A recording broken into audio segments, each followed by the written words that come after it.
இது நீட்டு தேர்வு தான் ஒரு பிரச்சனையா? மினிஸ்ட்ரி ஆஃப் எஜுகேஷனில் வேறு எந்த பிரச்சனையும் இல்லையா? நிறையா இருக்குங்க. ஸோ இதை மக்கள்கிட்ட எடுத்துகிட்டு போகிறதுக்காக ஒரு சார்ஜ் ஷீட் ரெடி பண்ணுறோம். அந்த charge sheet against ministry of education and government of India. Government of India பற்றியெல்லாம் போட்டோம்னா ஒரு அடுக்குமாடி புக்லெட் வேணும். ஒரு புக்லெட் சைஸே ஒரு மல்டி ஸ்டோரி பில்டிங் ஆகிடும் சார்ஜ் ஷீட்டு. அதில் மினிஸ்ட்ரி ஆஃப் எஜுகேஷனில் மட்டும் கான்சன்ட்ரேட் பண்ணுவோம். ஆனால் சுருக்கமாக வச்சுக்குவோம். நம்ம புக்லெட் கொடுப்போம். நடந்து போகிறோம். ஆரோவில்லேருந்து சென்னை வரைக்கும் நடந்து போகிறோம். ஏன்னா ஐஜி ரெஜிஸ்ட்ரேஷன் ஆஃபீஸில் ஒரு கம்ப்ளைண்ட் கொடுத்தோம். மினிஸ்ட்ரி ஆஃப் எஜுகேஷன் அண்டரில் 2 இன்ஸ்டிடியூஷன் ஐஐடி, ஆரோவில், இது 2 ஃப்ராடு பண்ணியிருக்கு. இது 2 ஃப்ராடு பண்ணதுக்காக நம்ம ஐஜி ரெஜிஸ்ட்ரேஷனில் ஒரு கம்ப்ளைண்ட் கொடுத்துருந்தோம்.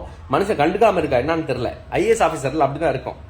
ஸோ ஞாபகப்படுத்துறதுக்காக நடந்து போகிறோம் ஆரோவில் டு சென்னை வரைக்கும். அப்போ போகிற வழியில் புக்லெட் கொடுக்கலாம். அந்த booklet charge sheet on ministry of education. எப்படின்னா முக்கியமாக இப்போ கேளுங்க. இது இப்போ நீட் தான் ஒரு பிரச்சனையா? நெட் பற்றி கேள்விப்பட்டிருக்கீங்களா? NET, national eligibility test. அந்த நேஷனல் எலிஜிபிலிட்டி டெஸ்ட் மூலியமாக தான் அசிஸ்டன்ட் ப்ரொஃபஸர்லாம் இருப்பாங்க. அந்த அசிஸ்டன்ட் ப்ரொஃபஸர் தான் ப்ரொஃபஸர் ஆவாங்க, HOD ஆவாங்க, யூனிவர்சிட்டியை கண்ட்ரோல் பண்ணுவாங்க. அந்த யூனிவர்சிட்டியோட தரத்தை நிர்ணயிப்பாங்க. அந்த யூனிவர்சிட்டி எவ்வளோ பேர் உள்ளே எடுக்குதுன்னு பார்ப்பாங்க. அப்போ அங்கே அவாவே இருக்கணும். அவாவே இருக்கணும்னா என்ன பண்ணுறது? மோடி கவர்மெண்ட் என்ன பண்ணுச்சுன்னா, இந்த நெட் இருக்குல்ல, நெட் எக்ஸாமில் சன்ஸ்கிருத் வார்த்தை நிறையா உள்ளே போட்டுருச்சு. ஸோ சன்ஸ்கிருத் வார்த்தை உள்ளே போட்டாவே யார் எக்ஸாம் எழுதுறாங்கன்ட்டு கரெக்டாக எக்ஸாமினர் தெரிஞ்சு போயிடும். அவங்க தான் உள்ளே வருவாங்க. புரிஞ்சுக்கிட்டீங்களா? சமஸ்மார்ட் இல்லை. ஸோ இந்த மாதிரி பல குற்றங்கள் மினிஸ்ட்ரி ஆஃப் எஜுகேஷன் பண்ணிகிட்டு இருக்கு. அந்த குற்றங்கள்லாம் இந்த சார்ஜ் ஷீட்டில் போட போகிறோம். நீங்கள் ஏதோ நல்ல பாயிண்ட்ஸ் கொடுத்தீங்கன்னா ரொம்ப நல்லா இருக்கும்.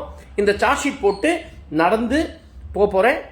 ஆரோவில் டு சென்னை நடக்க போது கூட வாருங்கள். ரொம்ப சூப்பராக இருக்கும். இந்த சார்ஜ் ஷீட் ரெடி பண்ணலாம். ஃபஸ்ட்டு ரொம்ப நல்லா இருக்கணும்.